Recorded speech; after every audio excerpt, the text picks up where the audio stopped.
And today, Clay will help us to reflect on the changes we are facing in this period with a speech titled Perpendicular Realities and Communities After COVID. At the end of his intervention, as Chiara said, there will be a dedicated time for discussion. So thank you very much, Clay. Really thank you. And I leave the room to you. And we really thank you for your participation and for your important contribution to this community. And to everybody, enjoy your time. Thank you, Clay. Thank you. I'm going to drop my slides into the chat and give me a moment to get them on the screen. My slides are in Google, so I was really quite worried this morning. Well, thank you for the invitation. I wish I could be in Milan right now talking to you in person, maybe meeting, in a cafe later on to argue about this presentation, but instead I'm in my home office, bunkered down, trying to avoid my fellow Americans as we continue to botch our response to this pandemic. But the pandemic's not all bad. I didn't have to endure a long flight. I didn't even have to put on pants, although I assure you that I did.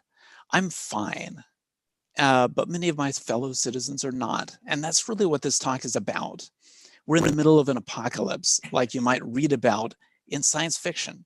Science fiction writers like to write about parallel realities in which people lead parallel lives that don't touch. But we find ourselves in perpendicular realities, realities that are racing away from each other at right angles. And to understand these perpendicular realities, we won't start in December 2019 when we first became aware of COVID-19. Instead, we're going to start 40 years ago with Alvin Toffler's book, The Third Wave. In 1980, Toffler envisioned a near future in which people could work white-collar jobs out of their own homes. His vision was ideal, idyllic, generating more solid ties and more solidarity, especially domestically. He imagined couples sharing jobs. He imagined people putting together cottage industries so they could work out of their own homes. But for most of us, this was a fantasy. We kept driving to work. We kept coexisting with other workers and offices. People did try to work from home, and many of them hated it. And that's why we saw co-working explode in the late 2000s. You may have heard about it. But many of us still physically gathered in our traditional workplaces. And then once COVID struck, we had to stay home or work dangerously or not work at all. Now, for my home city, Austin, a large percentage of people could work safely at home. Partly that's because Austin is well positioned for post-bureaucratic work. For instance, non-employer firms, firms with no employees, independents, or small partnerships grew 64% from 2002 to 2008. These firms were made of graphic designers or search engine optimization specialists or independent contractors, and they could now assemble networks of subcontractors to do the work that was once done by a more established firm. And this trend was aided by the fact that work and the world is growing ever more literate. Writing is maybe our most useful and flexible tool. It makes its way into every aspect of our lives, saturating them to a degree that it has never done before. It turns out for 98% of human history, we didn't have writing. We finally invented it in 3200 BC as a hacked together accounting system for elites. But now we have nearly universal literacy. And that means that the overwhelming majority of elementary school kids learn a basic level of reading, writing, and textual problem solving. And that's a big deal. In 1870, 20% of people at or above the age of 14 were illiterate, unable to read or write in any language. By 1979, that number in the US dropped to only 0.6%. So literacy is a big part of our toolkit. When we face a problem, we often reach for a textual solution. And we see the results in other changes of work. Just looking at statistics, again, from the US, in 1800, Over 40% of US jobs were agricultural. In 1870, about 60% of US jobs were manufacturing jobs. Now both of these classes of work are trending downward, and we see a spike in knowledge-based work and creative work and low-wage service work. Agriculture and manufacturing are still important, but they've been systematized to the point where they're remarkably productive without a large percentage of workers. Instead, those workers have flooded to these other two areas. High-paying jobs are concentrated in knowledge work, work that involves analyzing and transforming knowledge, work that uses those important literacy skills. Now, part of the reason knowledge work has spiked is that it has the infrastructure to do so. We're suffused with information and communication infrastructure wherever we go. And one example is mobility. Mobility has changed globally. When the offices closed due to COVID, many workers just grabbed their laptops, their iPads, and their work phones and relocated home. By 2024, our next presidential election, if we have one, there will be 8.9 billion mobile subscriptions, far more than individuals. So for many of us, COVID means moving our work home, but not for everyone. And that means that socially, COVID has split us not into parallel realities, but into perpendicular realities, not realities that live alongside each other without touching, but realities that race away from each other at right angles. And they look like this. This is the so-called K-shaped recovery, rather than a U or a V shape in which we all face pain and recover together. On the right side of the K, one line races upward, showing the rapid recovery of technology, retail, and software services. Another side races downward, showing the decline of travel, entertainment, hospitality, and food services. Here they are, the upward and downward slopes of the K. On the upward slope are knowledge work, services at a distance, and the relatively dangerous delivery services and essential services. On the downward slope are jobs that are not essential and that can't be distanced. Personal services such as haircuts, nails, yoga studios, but also travel, in-person entertainment, hospitality, and food services. Because these two realities are racing away from each other, they are largely invisible to each other. So let's explore these. First, the view from the upward slope. This is, by the way, this is where I am. On the upward slope, home offices either exist or we hurriedly assemble them. I'm currently broadcasting out of my bedroom. That's my office during the day. We all have broadband, we have devices, there's no commuting, so we've recovered time and fuel expenses. We work in casual clothes. My neighbor, who is in financial services, has worn basketball shorts every day since March. I've never seen him so relaxed. And we have more time with family. The families on our block are with their kids and each other every day. And since they're not spending money on fuel and restaurants, US saving rates are spiking. Even the US stock market has recovered. For the upward slope, stocks and retirement funds are performing well. Now, things aren't perfect. You can imagine the problems for fragile and troubled families who spend all of their time together. And solidarity at work is a challenge too. We can easily communicate and coordinate over distance. We've got Zoom, Discord, Slack, but collaborating, working with others towards a shared objective is more difficult, and not everyone has developed the strategies to do it well. Just a simple example, in a conventional co-located classroom, the students who sit on the front row have learned how to look interested. They look like this. And this helps the teacher's performance. But on Zoom, everyone is in the front row, and they have not learned how to perform interest. They look more like they're watching Netflix. It's dispiriting. Still, all in all, things are going relatively well on the upward slope. But the downward slope is a different story altogether. Unemployment claims spiked after the March shutdown, with over 44 million Americans out of work.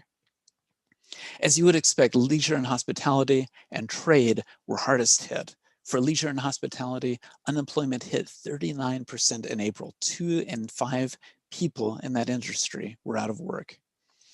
And as always seems to happen, non-white Americans suffered at a higher rate than whites. Cases, hospitalizations, deaths.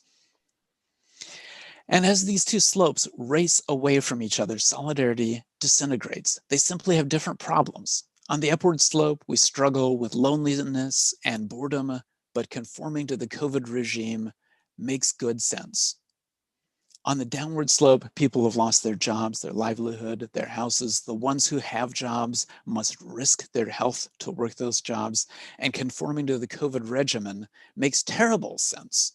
When bars and restaurants close, those people can't work. According to one article quoted right here, our Federal Reserve Chairman Jerome Powell said, "The pandemic has accelerated existing trends in the economy and society, including the increasing use of technology, telework, and automation. This will have lasting effects on how people live and work." So how did we get here? Even before Toffler wrote about the electronic cottage in 1980, we saw the beginnings of 4 specific changes in labor. Changes to labor's object, division, organization, and location. And we'll take these in order. First, the object of labor. Increasingly, for some of us, the object of our labor is now representations, words and numbers that represent something else. As I mentioned, when you have a highly literate population, when they see a problem, they reach for a textual solution, a representation. And those representations are now much easier to circulate than they used to be because of the explosion of information and communication technologies. We have thousands of ways to quickly and cheaply share them and, importantly, to combine them. As we saw earlier, in 1800, over 40% of the US labor force was focused on agricultural work, crops and livestock. Now it's under 1%. This amazes me every time I say it. Fewer than 1% of us feed the rest of us. By 1860, over 60% of the workforce was in manufacturing. Now it's just over 20%. The majority of the labor force is either in service work, barbers, restaurant staff, cashiers, or knowledge work, transforming and processing representations. And because we have over 99% literacy, because information communication technologies have expanded radically, the cost of sharing information has dropped and work has become more easily textualized. This means more labor is focused on representations, which are progressively transformed by intersecting fields and disciplines. And that means they are emergent. They are something that can't be contained within one person's knowledge base or one person's discipline. The value of these representations comes from transforming them across different areas of expertise by temporarily combining disparate specialties to create new, unique solutions. Okay, here's where we find the upward slope. For many jobs, these representations can circulate anywhere as long as the worker has the correct information communication technologies, broadband internet, and a place of work. Workers were already set up for mutual adjustment and could substitute technologies such as video conferencing for in-person duties. Great. But on the downward slope, workers had to deal, at least in part, with things or personal services, both of which required co-location. The second change is the division of labor. Since work is increasingly textualized, increasingly about representations, these representations are often more tractable to algorithmic approaches. That means that some work could be made generic, algorithmic, offloadable, de-skilled. It could be given to non-humans, such as machines, or lower skilled humans, such as interns. Other work is self-programmable labor, addressable only by a trained or professionalized human being. These distinctions are made, of course, by Manuel Castells. And here's a quick comparison between the two types of labor. Generic is low-skilled, self-programmable is multi-skilled. Automated or low-cost versus done by specialists, focusing on tasks versus a goal and generating your own tasks, routine and repetitive versus problem solving, creating knowledge. And I won't read the rest to you. I'll just add terminal learning versus lifelong learning. Two very different modes of work. And importantly, these two types of labor are not strictly bounded and separated. This is a study I did of search engine optimization about 10 years ago. SEO specialists face an ever-changing landscape requiring them to constantly innovate, to deal with self-programmable labor. To deal with this constant innovation, they would develop routines that they could either automate or outsource to interns, creating generic labor. And this opened up time to address new challenges. That is, today's self-programmable labor becomes tomorrow's generic labor, so the specialists can take on new, unique challenges.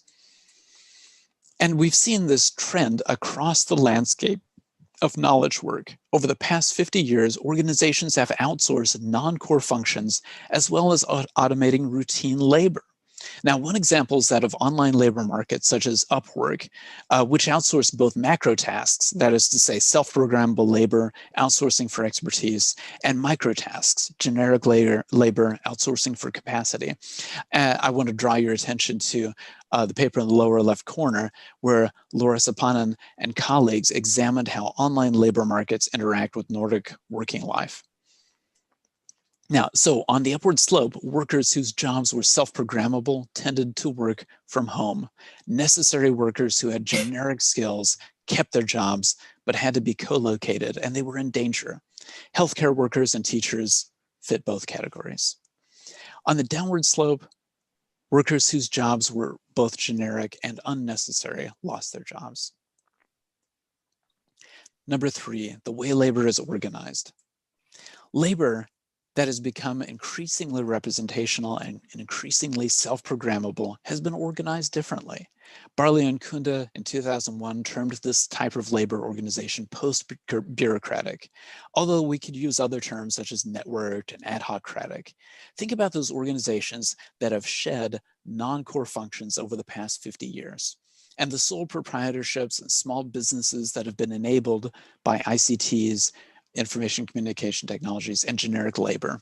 More work happens across bureaucracies, organizations, hierarchies, and disciplines. And this partly means that work is projectified, that is to say, organized around a project, not a department or a specialty. So leadership rotates through the life of the project with different specialists driving the project at different times. When the project is done, the assemblage disperses. This change in organization means that a given specialist might be working on different projects with different teams at the same time. As Jure Engström argues, labor is no longer mainly in reasonably well-bounded, although interlocking and network structured units. And he says the boundaries and structures of activity systems seem to fade away. We see context collapse as a specialist might orient to several distinct projects, sometimes sharing solutions between them. Here's a diagram from a paper that David Guile at University College London and I recently wrote. Hopefully none of you are reviewing it. The circle at the top left represents how an initiating entity sees the project's object. As that entity brings in other entities with different specializations, they see the object of labor differently from within their specialties. And these objects are not equal. They cohere only loosely. The more specialists that are brought in, the more diverse their conceptions and enactments of the object will be. For instance, imagine a technology innovator who wants to become an entrepreneur, commercializing her technology. To make this happen, she needs to find an unsolved problem that the innovation will solve for a specific market. That means she has to seek people with expertise in that market, in marketing, in funding, in technical aspects. She also might have to pivot several times, finding different problems to solve and continually dropping some specialists and adding others before she can find a market fit. After several cycles, with several specialists rotating in and out, the project is completed. And hopefully the object coheres enough to endure as this team of specialists disperses. Now, that doesn't mean that bureaucratic work is going to disappear. Post-bureaucratic work is built on the foundations of bureaucracies. For instance, you don't want a temporary heterogeneous coalition guaranteeing the quality of your water supply, or your legal system, or your election system. So on the upward slope, we see a lot of post-bureaucratic work, specialists working on projects, as well as necessary bureaucratic work, such as utilities and the food supply chain. On the downward slope, we see work that isn't considered necessary. Now, finally, this brings us to labor's location. Because much labor is representational, and because representations can circulate cheaply due to information communication technologies, much labor is distributed globally.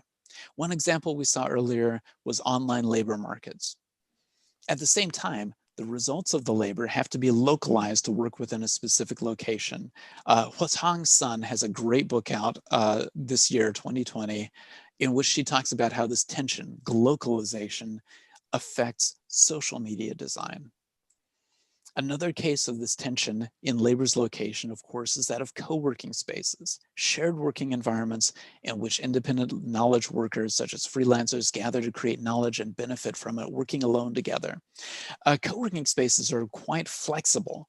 They adhere to principles of community and collaboration, although as Zlatko Bodrozic, Giuseppe Scarrati, Silvia Ivaldi, and I have argued, these terms are quite underdefined. Almost anything seems to be able to fit under community and collaboration. Alessandro Gandini argues strongly that co-working spaces are occupied by both precarious workers and new entrepreneurs.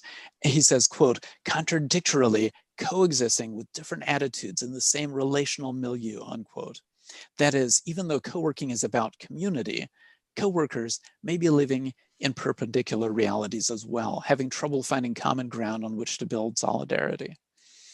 As the burgeoning literature on co-working spaces argues, these spaces can function in a lot of different ways as a Schelling point, helping potential partners to find each other so they can exit the co-working space together, as psychological support for people who are learning outside of a physical location, as a new managerial business model, as an innovation center, as Capdevila says, and on and on. Co-working spaces are meeting different, often contradictory needs because they're such a new phenomenon reacting to radical changes in how we work.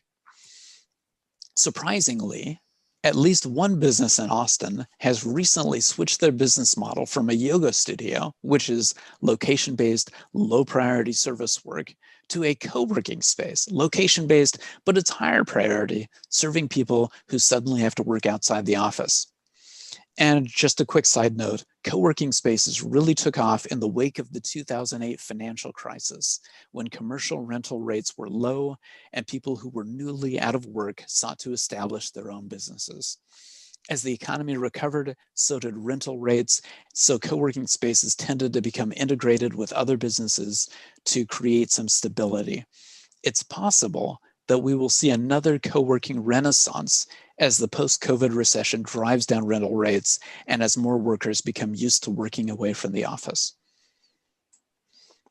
So again, we see a separation between work that's physically relocatable and work that is tied to a specific location.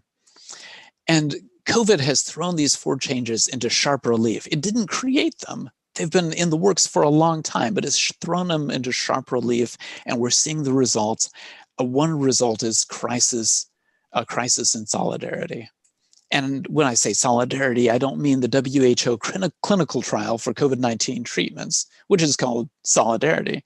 I mean the ties that bind people together in a society, the recognizable shared interests that allow us to agree on an underlying social compact. Imagine the ties that are being stretched and broken as these perpendicular realities race away from each other. Ferdinand Tönnies speaks of solidarity in terms of Gemeinschaft, community, ties of blood, marriage and friendship, thick trust, and Gesellschaft, society, ties of different people living together, thin trust. Paul Adler and Charles Heckscher pick up this distinction. They offer a third type of community, collaborative community. Quote, a framework for trust in dynamic and diverse relationships, reconciling greater degrees of both solidarity and autonomy, unquote. And this requires swift trust. Quote, a collaborative community emerges when a collectivity engages cooperative, interdependent activity toward a common object, unquote. Now, my colleagues and I used this distinction when examining co-working spaces in the late 2010s, and we found that although the co-working community idealizes collaborative community, many leaned toward Gesellschaft, in which a dominant actor underwrote the co-working space, and lateral co-working relationships were based on institutional or transactional considerations. That is, co-working's month-to-month subscription model was simply not stable enough and placed the financial risk on the co-working site's operator. To defray that risk, co-working sites tended to integrate with other related businesses, such as conventional office leasing or event spaces or entrepreneur incubators, creating a more stable but more institutional or transactional relationship. In co-working spaces and other arrangements optimized for post-bureaucratic work, we find that the object is typically emergent, tacitly defined, and defined externally. It's a collaboration with others outside the actor's specialty. And that means it's at the top right quadrant, characterized by cross-specialization projects, emerging values, and swift trust.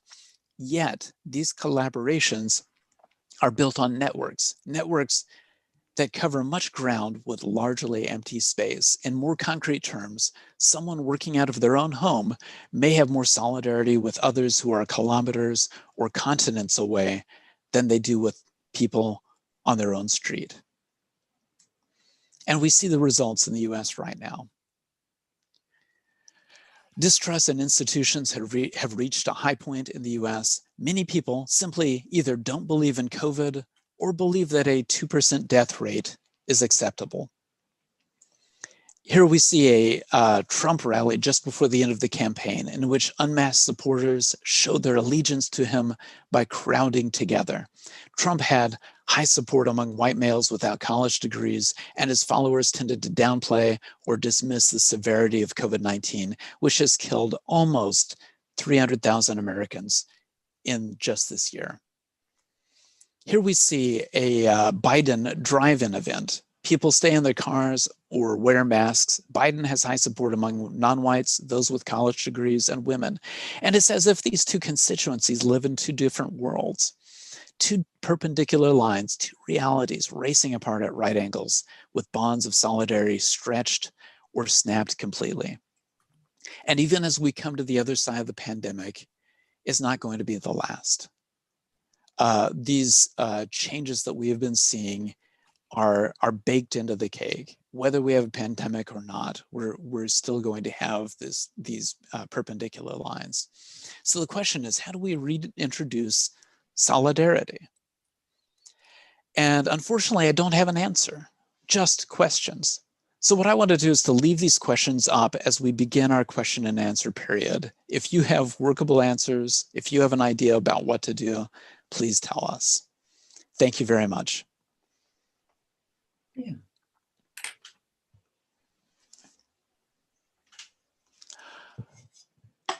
All right. And I think I should take a look at the chat and see what else is up, what's happened. Pence is something else in the UK. I can see that we had a vibrant chat.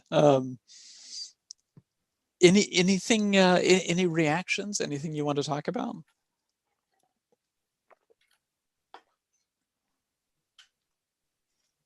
Yes, Alberto.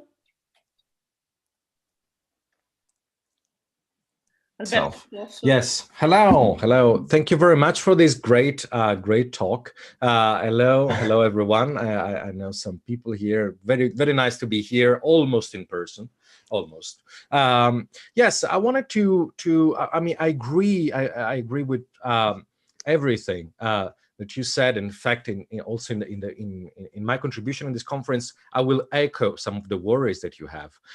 One thing that emerged here in London, in the UK, is this debate about the future of the cities after offices will be empty, right? So there is a big discussion going on there. So I wanted to bring this reaction to you. I mean, co-working spaces, not only, I mean, re-signifying city centers, and also areas which are not central might be revitalized by this less disposition to go to those places. So maybe there is some hope resignifying city centers and the peripheries.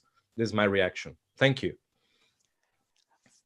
I think that's a great point. One of the things that I'm involved in right now is a broad study of rural entrepreneurship and innovation.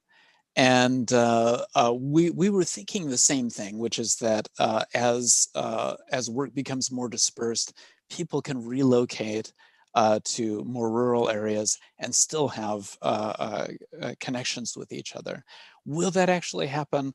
I'm not sure. I think we've seen some of that happening during the pandemic. San Francisco in particular has had inflated rental rates for a long time, and they're just facing an outstream of people who are relocating to less expensive areas.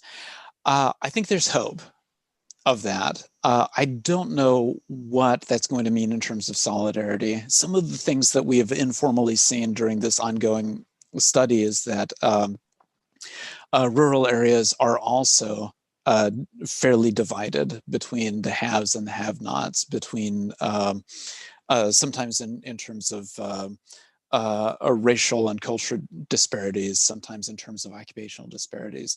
So it may be that we're sort of moving the problem around rather than solving it. But I do have hope that we'll be able to shuffle the deck a little bit. Clay, there are some questions in the chat. So I don't know if Ivan wants to ask the question with the micro, or do you prefer I read it? I don't know, Ivan. Why don't you read it? Okay. Ivan asks, do you have anything to add about the pandemic fallout on women and minorities?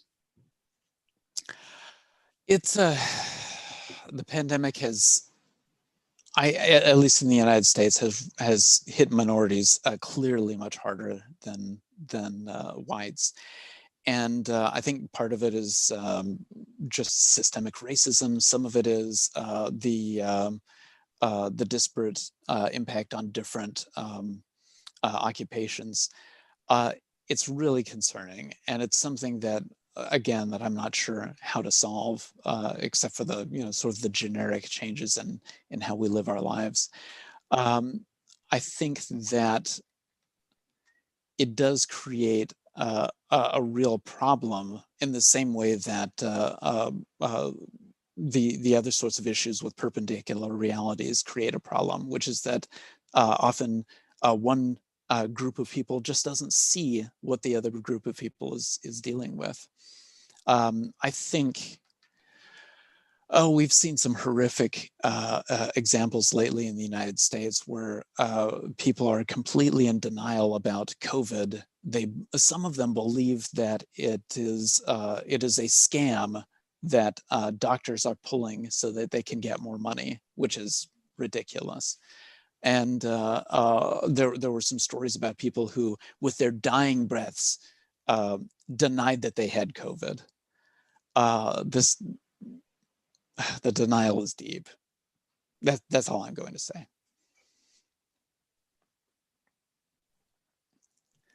I go on with the question, Clay, if you agree.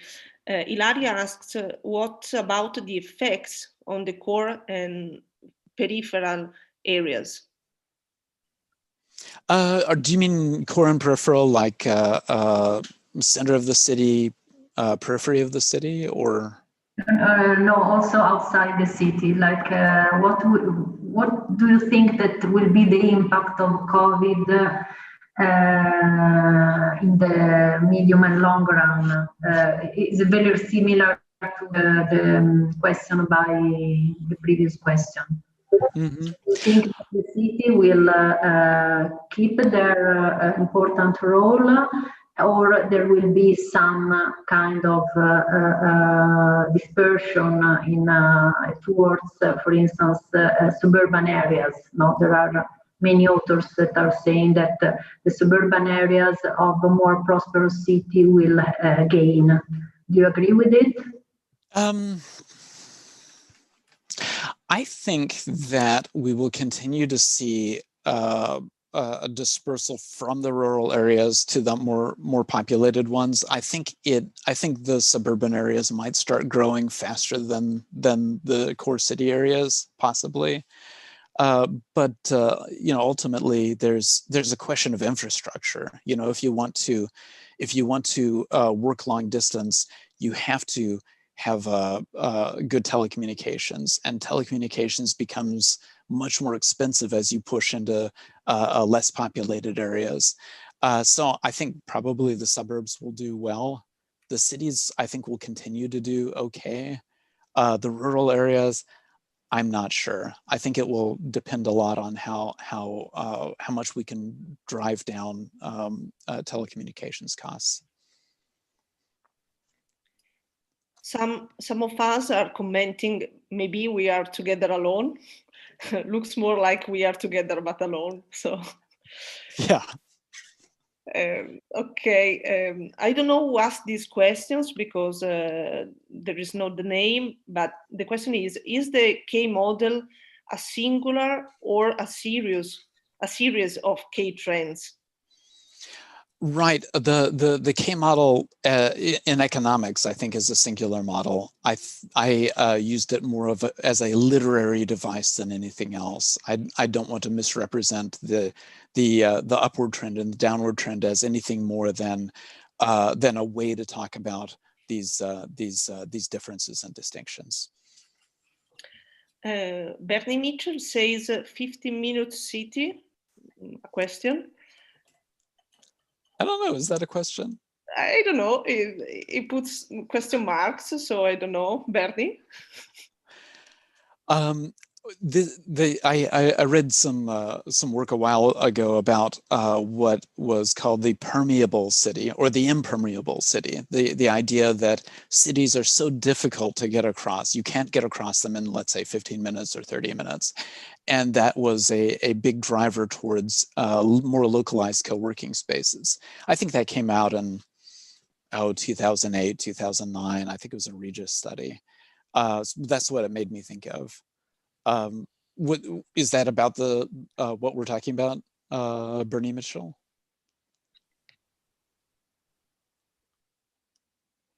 Sorry, folks. I'm in a cafe. So pardon the background music. 15-minute city is a model created by a professor called Carlos from Colombia, but he works in Paris, and it's about how everything is available within a 15-minute bike ride or walk.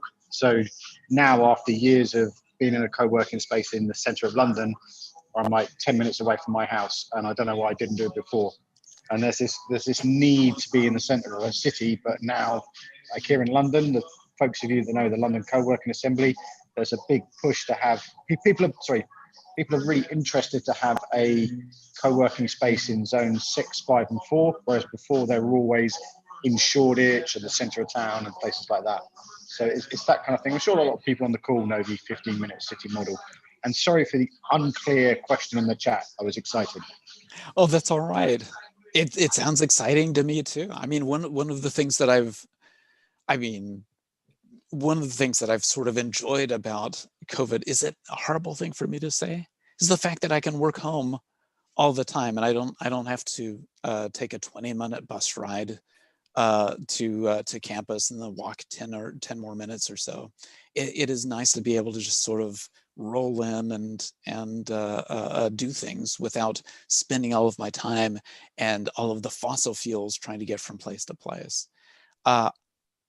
Working at home is not necessarily ideal, but working within 15 minutes, getting your groceries within 15 minutes, going to a cafe within 15 minutes, it's a beautiful dream. I like it very much. Me too. Yeah. Me too.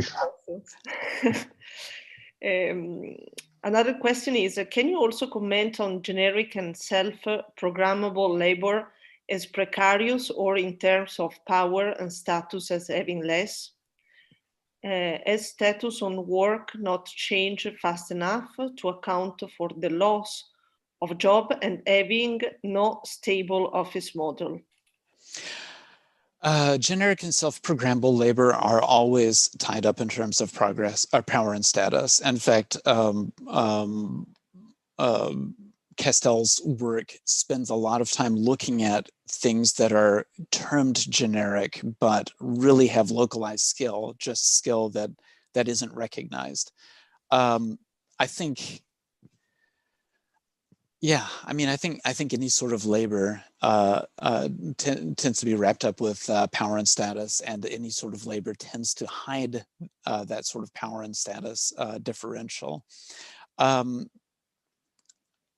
As far as it being precarious, I think generic work tends to be much more precarious than self-programmable labor, and that's sort of by design.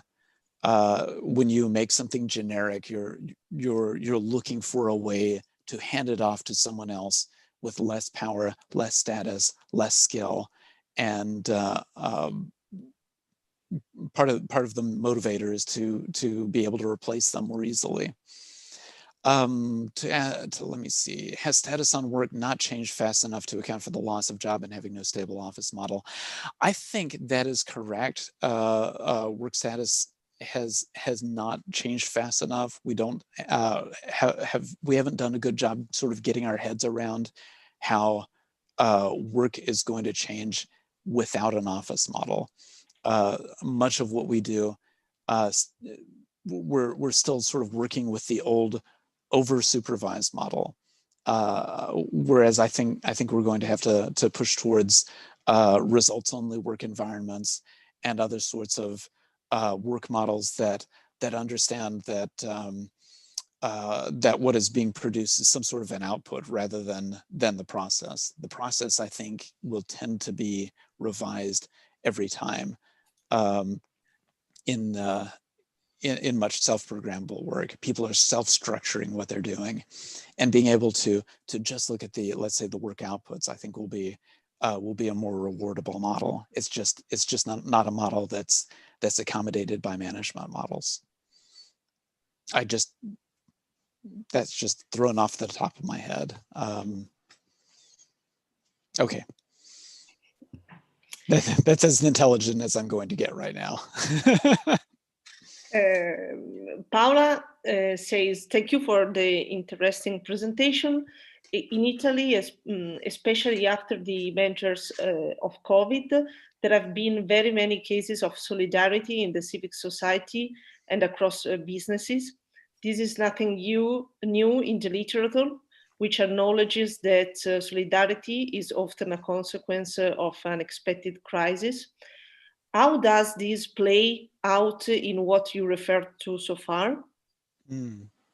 Yeah, I mean, I think that is true. I don't know the literature on solidarity as well as I should, but I think the issue that I'm pointing towards is the fact that these unexpected crises and emergencies are simply not being experienced in the same way and not being recognized in the same way. And until that happens, until there's sort of a broader recognition, solidarity just can't occur. I think I think as long as we are experiencing things very, very differently, it's going to be difficult to figure out what other people are dealing with. Just quickly, I have often lived my life by the golden rule: do unto others as you would have others do unto you. And I have recently realized that not everybody experiences things the way that I do. And I've been actually treating people the way I want to be treated. And every once in a while, they would take that as a hostile act. So that has really kind of brought home to me the fact that you have to be able to really understand what other people are going through and what they need. I think that's the case in this presentation today, just recognizing other people's needs. Thank you. Yeah. Another question. Most of us were lucky to be on the rising part of Key due to our involvement in knowledge work. However, there are increasing promises of bringing in artificial intelligence and reduce knowledge workers to generic labor. This will leave the rancher class at the top and everyone else at the bottom. Are we almost there? I think that AI is a promise that continually fails to pay off. So I mean, I don't want to say no, we don't have anything to worry about, but AI has never quite paid off the way people thought it would. So I'm not as panicked about that as I could be. I do think that we will continue to sort of march towards greater automation in all areas of our lives, but I don't think there's going to be a sudden shift. But then again, I'm just a professor of rhetoric and writing. Ask a futurist.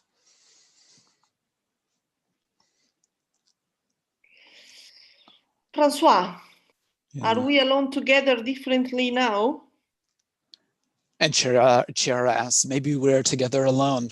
I don't know. I think in a way we're alone together differently now. The part of what brought this to me was that every day I walk outside, I take a 2-mile run and I pass my neighbors on the street. They are all at home because they're all working in financial services or whatever, marketing, I think. They're with their children, and they've what we call in the United States, they've bubbled together. They've spent a lot of time with each other, and they have a pact not to mix with other people who might have COVID. So their children play together. They spend a lot of time watching their children, maybe a little too closely, honestly. And I thought, these people are doing great. And in some ways I'm just a stone cold introvert. So this is almost like a vacation for me. But on the other hand, I see statistics across my city and across the United States and across the world. And I realize that there are probably people just a few houses over or a few streets over who are experiencing the world very differently. So I think, yes, we are together a bit differently now. I think that part of what you see in COVID denialism in the United States is that people think to themselves, well, I don't know anybody who has COVID, or I know somebody who had COVID and they recovered quickly. And so it's just sort of not penetrating to them what these larger numbers mean. Yeah, I think we're together in different ways. There is another question that I think is connected to this comment, because Fisa asks, will we be even less capable to communicate face-to-face, even if now we are working at home? Yeah. Maybe. One thing I mentioned during the presentation, and it's real. I teach our instructors who are teaching their own classes for the first time, and everybody complains about this. When you are in a face-to-face classroom, people self-select to be on the front row, and they have learned how to perform being interested. You can see them practicing their skills face-to-face. It's like this. And that's that's great for an instructor. You don't look at the people in the back because they all look like this. Well, on Zoom, everybody's in the front row, and nobody seems to have the skills to practice looking interested on Zoom. They treat it like they're watching Netflix. I think those are just different skills. I think once we're able to be face-to-face again, those older skills will kick in. But then again, my daughter is 18 and she rarely talks on the phone. And when I talk to her on the phone and she's done talking, she doesn't say goodbye. She just hangs up. She just has not built up that kind of skill. I think we will see some shifting. I've got to teach her how to do that. Go ahead. I think that we have time for one or the last two questions, I think. Sure. If you agree. Emmanuel, very long question. just a geography humor planning in sight. There is a decentralization of work indeed. However, given the creative-ish, hipster-ish aesthetic and cultural character that often accompany innovative environments such as collaborative spaces, co-working maker spaces, and so on, we also need to consider this process as an opportunity of promoting social justice and sustainability as well. And here I refer to social entrepreneurship, co-working with social return, and other experiences that people like Gandini, Cossi, and Merkel have been studying recently.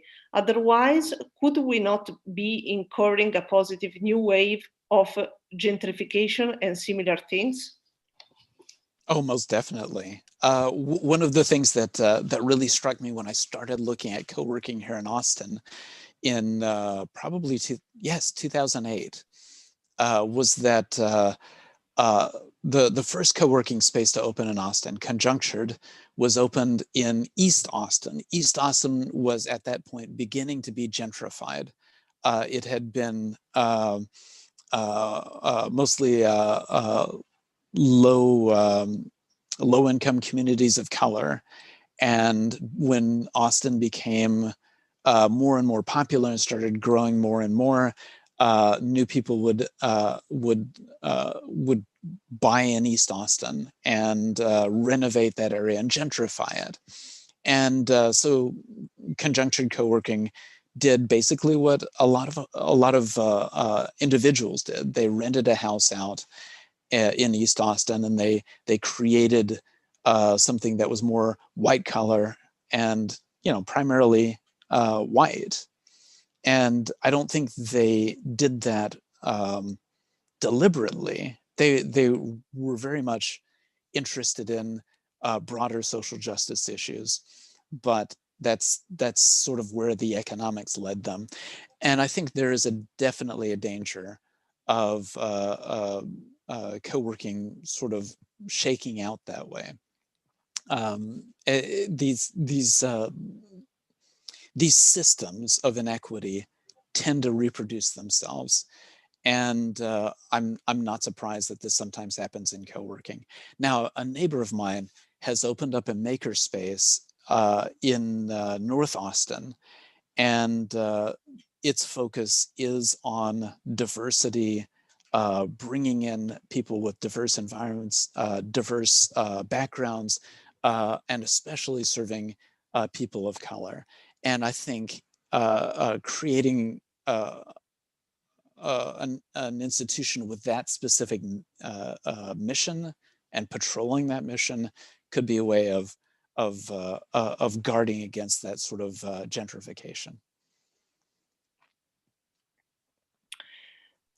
Okay, I read the last comment, and since there are other comments, maybe we can collect them and we can try to answer, or I don't know, in a written way or in another time during this Congress. I don't know, we can talk about that, Clay. I think, I'm sorry for interrupting, I think there is a Discord channel that exactly serves this purpose. So if you want to start, if you want to start copy pasting maybe some of the questions in the channel, then later Clay can answer. Okay, good. You're right, Chiara. Thank you. The last comment is what will happen with office politics? And also Alberto has something to say about that. Well, that's a great question. I'm not sure what's going to happen with all office politics. Office politics tends to revolve around in-groups and out-groups, and without casual conversations, without encounters in the interstices of the office, I'm not sure that either of them can form. And so if you have people who are mostly communicating with each other over Zoom, I think that at least in the short term, the office is just going to become sort of more transactional. But that's just an idea off the top of my head. I do think that as human beings, we're very adaptable, and we will find ways to bond with each other and discriminate against each other no matter where we are. That's all I have. Thank you, Clay. It's been, as usual, really inspiring and useful for us. So thank you again for the participation. Oh, thank you. From all the group, of course. Okay. I really Thank you so appreciated it. much. Thank you. Thank you. Thank you. Thank you very much. So we're having a break now, and in 15 minutes, we'll start with the parallel sessions. Hope to see you all soon somewhere. See you there. Bye.